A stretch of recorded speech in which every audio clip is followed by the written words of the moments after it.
तो चलिए दोस्तों, आ चुके हैं HDFC बैंक के क्वार्टरली रिजल्ट्स। देखते हैं क्या है इस रिज़ल्ट में।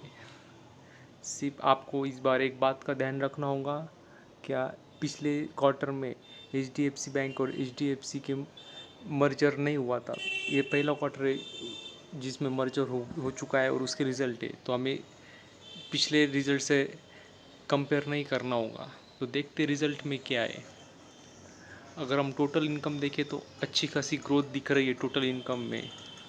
उसी के साथ अगर हम प्रॉफिट देखें तो नेट प्रॉफिट में भी अच्छी खासी ग्रोथ दिख रही है। लेकिन हम जानते हैं कि ये जो आंकड़े हैं ये दोनों मर्जर होने के बाद के आंकड़े हैं। नेट प्रॉफिट में भी अच्छी खासी उछाल देखने को मिल रही है। 159 अभी है, उसके पहले 119 थी, उसके पहले 106 थी। अगर हम NPA देखें तो NPA कम होने चाहिए, लेकिन NPA में भी उछाल आई है, तो ये अच्छी बात नहीं है।